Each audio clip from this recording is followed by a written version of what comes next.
All right, so we did ask for a contest. We asked for it not to be a dead rubber in the third ODI, and our wishes have been granted. And England were kind enough to do so. They turned up how in the second ODI to level the series, and now it's time for the showdown. It's time for prime time on Sunday, and it'll be India versus England in the third ODI. The decider, winner takes all in this particular series. Of course, Sandipan Banerjee joins me. Sandipan, well, England did turn up and turned up really, really well, didn't they, in the second ODI? And now it's time for the decider. Just wondering, have you recovered from the onslaught? Oh my goodness, as an Indian it was fan? too much. It was too much, wasn't it? Yeah, I think I said this in the on our last podcast also that this ultra-aggressive approach costed England the first game, but they won't change their game. This is the game they play. That's why they are world champions, and now they are 1-1 up in 1-1 level up in the series. That's what happens That's what happens when two big teams play, right? It's always about questioning, throwing questions at each other. India, in the first game, India won it and threw a question back at England saying, "What will you do? Will you come back with a cautious approach, or will you continue hitting hard?" England said, "No way, we're going to do our thing." They've come back, and now the question's back on India's court. And that was a depleted England team. You know, they were without their captain, regular captain. There is no Jofra Archer. There is, there are quite a few other players were missing as well. So incredible performance from England. I think that's the brand of cricket they are used to play. And, I think, yes, India did fairly well when they have batted. But again, to counter this England team, you need to score probably post maybe something around 360, 370. So I hope that in the next game we'll see with a different approach from the Indian team. I think that India had wickets in hand till the wickets in hand for the major part of their innings.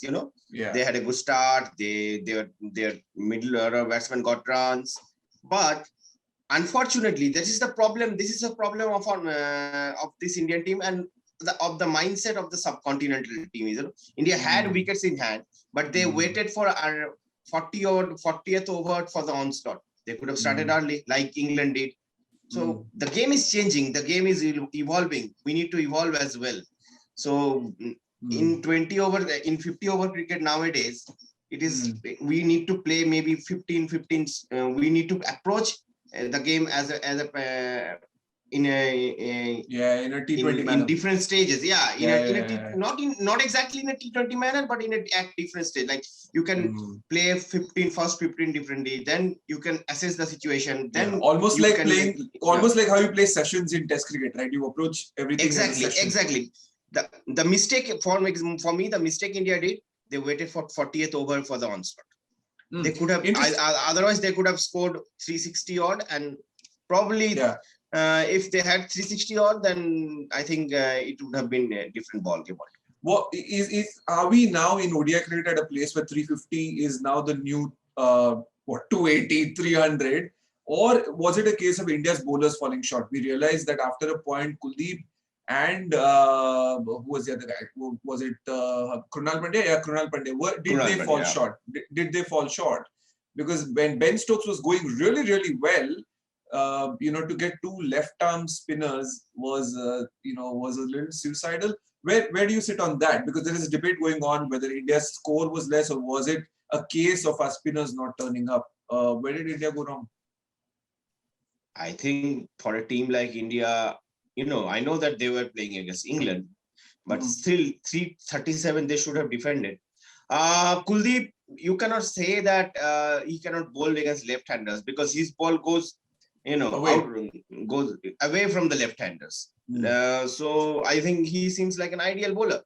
But again, that at this point Kuldeep is not in best of form. Yeah, he's struggling. Yeah, he's not in. He's struggling with confidence. He's struggling with form. Kunal Pandya is a newbie in this format, and they were up against two of the best players in the modern cricket in the world at this point. So I guess still, if India had their first choice spin options like Chahal and maybe Washington Sundar, I think they would have. I think, it's just it's still hard to predict. No, it is hard to predict the game of cricket, but I think they would have done a better job. Yes. Interesting. But again, we all rooted for Kuldeep to get another game, so you cannot blame Virat Kohli now. Yeah, 100%. No, the whole spin. I think the whole spin situation is a bigger conversation which we'll come to later. Of course, we think about Let's take learnings from the second ODI to the third. India, of course, will be happy a little bit with their batting. Of course, with KL Rahul coming back into the runs. Rishabh Pant at a point looked like he would break the fastest 100 record by an Indian until he got out abruptly at 77. Couple of positives there for sure. But India have to score a lot more runs, you reckon? Do you think they have to go past this 320 barrier to sort of stand a chance in this decider? Absolutely, if they are batting fast. And then again, is the approach at the top the most important? That is the more important thing. Are we lacking an approach in the power play? I have been saying this for a while now. Look at England's performance. In first 15 overs, I think England scored close to 100 runs in the second game. In the first 10 overs, they were like 80 odd something. But India again, that 50 for no loss, 60 for no loss kind of approach. I think we need, but that's the way they play. You cannot compare the game of Jason Roy with Rohit Sharma. Yeah. Because Jason Roy's approach is like that. He will play a quick fire 60 ball, 45 ball 60. He'll score 45 ball 60. That's the role in this England team. That's his role in this England team. Whereas Rohit, his role, he's well capable enough of playing till the end and scoring a big 100, a daddy 100. And if he bats till the last, till the 40th over or 40th, then his strike rate will be up to that mark. But if he gets out before that, then his strike rate seems like a below par. So you cannot compare the games. But I think India have now in this Indian team, there are enough power hitters. So I think they could have, scored a little more. Interesting. All right. Of course, the batting is there were a couple of concerns, but India came out well. But let's talk about the bowling a little bit more. And in that light, do you reckon there could be a change? You think Kuldeep could unfortunately miss out, and maybe Chahal could come into this for the third ODI? Some other changes maybe, or just one? Definitely, Chahal will come in. Chahal will come in. Yeah. And despite Kunal's performance in the first game, I think Kunal is not exactly a ODI bowler. He's a 50-over format bowler. He can bowl brilliantly 4 overs, 2 over spell in T20 cricket. That's fine.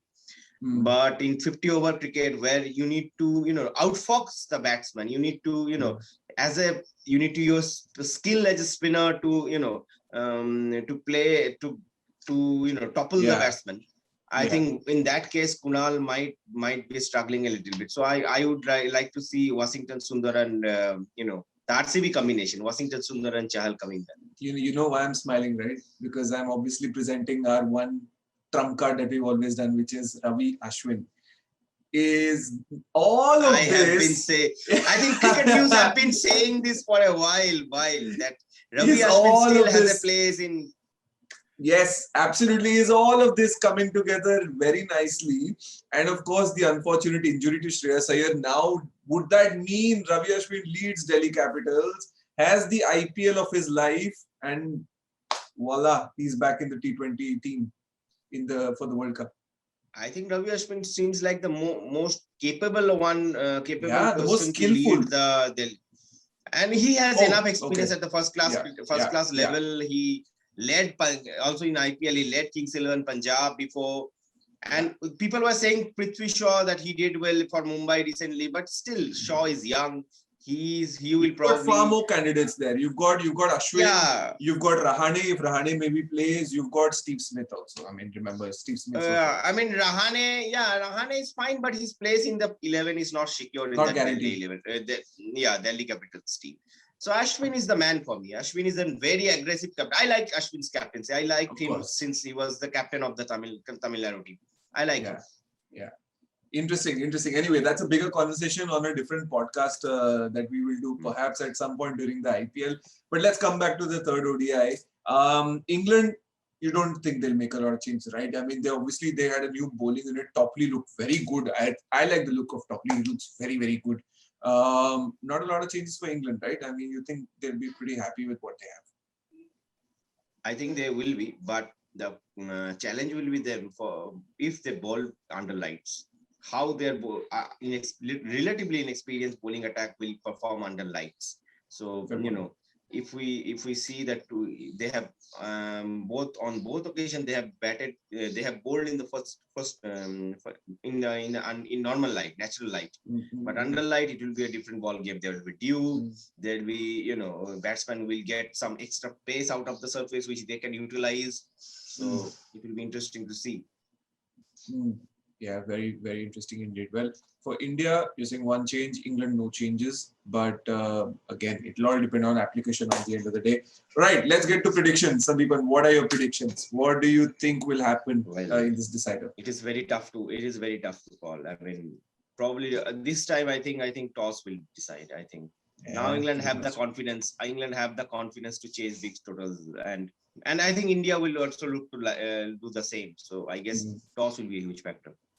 Also, you reckon in these deciders, right, in these big games, it's all about preparation. It's all about what are the matchups are you going to prepare. You know for a fact that Stokes is going to bat at 3. You know that that's what's coming. England have done that in back-to-back ODIs. They want to give him that start a little ahead. You know what's coming with your Bairstow and Roy at the top. So you know what your 3 are at the top. Will India now have that in their mind when they prepare versus England, right? Because that has been the big challenge. How to topple these top 3, and according to that, what do you think they need to do to get early wickets? Look, the India need to get either Roy and Jonny Bairstow within the first early. Yeah, I think if India bowl first, then they can use spin options because Roy is not a confident starter against spin. So I would like to see Virat Kohli using if Sundar plays, using him in the power play, and at least he's used to bowl in the power play in T20 format. Let's try. They can try him 1 or 2 overs in this format as well. Yeah, and I think I would have given Bhubi an extra over if Bhubi is looking good. And these two players are actually they are trying to play. I think they have identified Bhubi as their primary threat with the new ball, so they are trying to play Bhubi out. That's their what I have seen so far. I think that's their game plan. They're trying to play Bhubi out, so they're not taking extra risks against Bhubi. So I would probably attack with Bhubi and give him 1 more over at the top. Do you reckon Prasidh Krishna sits out for maybe an option? You've got Mohammad Siraj on the bench. I don't know. Maybe do you think that could be a change? No, I certainly Prasidh Krishna can't, because he's probably the most looking like the most likely wicket taker for the India, at least. And this wicket has supported the hit the deck kind of bowlers. So Prasidh Krishna should definitely play. Shardul, he had a bad game last but he can be a match winner with the ball. Yeah, he can. Yeah, exactly. Yeah. It becomes a problem of plenty for India, doesn't it? At a point, you don't. I think the pace attack will remain the same for me. Probably, yeah. I think, and I was actually very surprised when Virat Kohli did not give enough over in the middle over to Hardik Pandya. Hardik did well. I know he is not exactly 100% fit, but still, Kohli could have used him in a like 2 over 3 over spell, because he can he can bowl those slow bouncers, those cutters, and those on these kind of wickets he can be an effective bowler. So maybe we might see Hardik bowling at least 5-6 overs in the third over. Yeah, if he can bowl 4 overs in the T20 guys, then he can definitely bowl a few in the ODIs as well. I don't know what's stopping India from using him, but at the end of the day, well, plans are in place, matchups are being calculated, and that's the whole game, isn't it? The preparation you make before you enter the field a lot of times dictates the action that happens. Sandipan, parting thoughts? Very tough game. I think England will be the confidence, the momentum will be on England's side, since they have chased down a huge total. India need to find a a antidote for England's top three. If they can get 2 wickets in the power play, I think they will dictate terms. Yeah, come on, Bhuvi. That's the only thing that Come India on, can do Bhuvi, now. yeah. And Come on, Bhuvi is Bhuvi. looking like the only option who can Yeah, do that. he is. He is indeed. Those Yes, well, indipers, yeah, those yeah, indipers to both Jonny Bairstow and Jason Roy, they struggle against incoming deliveries. And yeah. Bhuvi is a master of doing that. So, Oh, yeah. I mean, back up the at a length, point, indipers. yeah, at a point, Roy had no answer. At a point, he had no answer. He was holding on to dear life. Well, India will hope that Roy holds on to dear life for only a few deliveries and succumbs. Well, figuratively only. Jason Roy, we have nothing against you, but at the end of the day, well, it's going to be a decider, and deciders get decided on these circumstances and situations, and India will hope that these go in their favor, including the toss on when it comes to Sunday afternoon. And well, one thing we're sure that it'll be a good game. All of these games in this ODI and T20I series have been close. They've been well contested. There's been a lot of great cricket on offer, and it's been a pleasure to bring all of these to you via cricketnews.com as well. Sandipan Banerjee, thank you so much for joining us throughout this India versus England series. Well, it's getting over. You've been quite good. You traveled to Ahmedabad.